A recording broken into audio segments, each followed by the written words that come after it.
Oke, jadi gini kisahnya. Eh, Sewaktu tadi saya di toko, ketika di toko saya sedang melakukan aktivitas biasa jual beli di toko, saya kedatangan dengan satu pelanggan. Dia seorang bapak itu yang stylenya sangat sederhana, namun yang saya menjadikan sangat respect sama beliau itu pertama adalah tutur katanya yang sebegitu baik, lalu sopan santunnya, attitude dan juga akhlaknya yang saya pikir sangat terjaga. Penampilannya sih sederhana, namun ketika ada banyak cerita dari sahabat-sahabat toko yang lain mengatakan bahwasannya, Kang, dia itu juragan loh. Juragan, ya saya normal-normal aja, biasa-biasa awalnya. Cuman karena dia sering ketemu dengan saya, sering ngobrol di dunia antik, akhirnya kebetulan tadi kita ngobrol panjang. Jadi ketika ngobrol panjang itu biasa kan kalau orang ngobrol itu kesana sini tanya aktivitas sehari-hari, dan saya menanyakan tentang, Pak, aktivitas Bapak sekarang apa? Sekarang saya di rumah aja katanya. Ya anak udah beres kuliah, anak udah kerja. Namun dulu saya ini katanya pernah berjualan. Lalu saya juga pernah jadi pemilik beberapa alat transportasi lah, mungkin juragan angkot bisa dikatakan seperti itu. Wah, saya mulai tergelitik dengan dia pernah usaha. Karena saya paling senang kalau bertemu dengan orang-orang yang kebetulan dia menggeluti sebuah dunia usaha ataupun juga dunia dagang ataupun juga dunia bisnis. Yang saya tanyakan adalah, Kang dulu usahanya apa, Kang? Dulu saya pernah dagang minyak katanya. Minyak apa, Pak? Minyak goreng katanya. Berapa kilo, Pak, biasanya kalau per hari itu minyak goreng? Dia mengatakan bukan kelas kilo, tapi mengatakan kelasnya drum. Wah, subhanallah. Ini kelasnya drum. Kelas drum, Pak.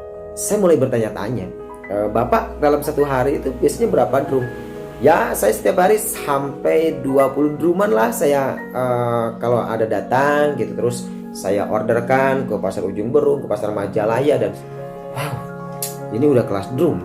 Kalau kelas drum berarti ini bukan orang biasa, saya pikir. Ini adalah salah satu pengusaha sukses. Ketika itu saya tanya, wah keren, Pak, gitu kan. Lalu kenapa Bapak hari ini udah berhenti? Saya sudah memutuskan berhenti karena saya pertama udah tua nih, Kang, katanya gitu kan. Yang keduanya anak saya udah beres kuliah. Jadi sekarang ya saya menikmati aja lah kehidupan yang begini adanya. Saya berpikir orang ini bukan orang biasa. Artinya di usia senjanya dia sudah bebas finansial. Oke, akhirnya yang saya tanyakan adalah hal yang menggelitik ketika bertemu dengan orang-orang sukses adalah trik dan tata cara bagaimana ia berbisnis. Ketika saya bertanya, Bapak kalau misalkan dagang dulu gimana biar menjadi orang sukses? Ya, dia menjawab, pertama, hal yang harus dijunjung tinggi adalah kejujuran. Wah, Masya Allah, jujur katanya. Ketika dagang itu harus jujur. Pokoknya kalau kita mau ngambil keuntungan ya jangan banyak-banyak, yang penting berkahnya saja. Masya Allah, ini saya sampai sedikit menggelitik, ingin bertanya banyak kepada beliau.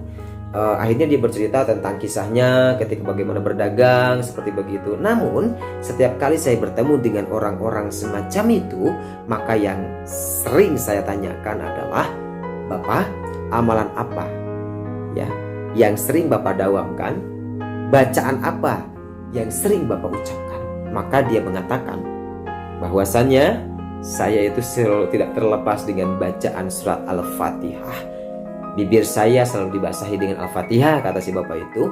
Lalu setiap apapun, ketika di pasar, ketika dalam perjalanan, saya selalu mendawamkan surat Al-Fatihah. Dan alhamdulillah katanya dengan maunatnya ataupun juga keberkahan daripada surat Al-Fatihah, izin Allah Subhanahu wa Ta'ala, saya ini ya usaha jalan lancar, ya kelasnya bukan lagi puluhan juta tapi udah kelasnya ratusan juta, dia bilang. Masya Allah, ini saya pikir keren gitu kan. Akhirnya Bapak mendawamkan Al-Fatihah itu berapa per hari? Ya dia mengatakan, ya tak terhingga, saya selalu membacakan Al-Fatihah sampai bibir saya basah, insya Allah katanya. Mudah-mudahan ini menjadi keberkahan untuk saya dan keluarga, dan yang juga alhamdulillah anak saya itu udah kerja katanya, udah ya nyaman lah kerjanya gitu. keren, saya bilang ini orang. Nah, dan dia ada satu kata yang saya lontarkan, tapi sebetulnya saya belum main ke rumahnya. Kalau misalkan Akang mau melihat keajaiban daripada yang saya baca itu, ya Akang main aja ke rumah saya. Saya penasaran rumahnya kayak gimana, tapi saya yakin mendengar dari kisah bisnisnya sampai bisnis minyak sampai Druman, bahkan dia memiliki ruko. Dia bilang kalau Akang mau bisnis di tempat saya punya ruko katanya Kang. Masya Allah, ini orang-orang biasa. Tapi yang saya garis bawahi adalah, untuk sobat-sobat vintage Bandung, ternyata surat Al-Fatihah itu bukan surat biasa. Jadi siapa orang yang mendawamkan surat Al-Fatihah, dibasahi bibirnya dengan Al-Fatihah, insya Allah keberkahan. Usaha lancar, kerja lancar, kehidupan berkah, dengan keluarga kita sakinah mawaddah warahmah wal barokah. Mudah-mudahan cerita ini menjadi inspirasi kita, bahwasannya apa yang kita baca, kita yakini bahwasannya karena Allah semata. Ketika kita sudah dekat dengan Allah, apa yang kita inginkan, minta sama Allah, insya Allah Allah akan mengabulkan. Amin ya Allah ya Rabbal.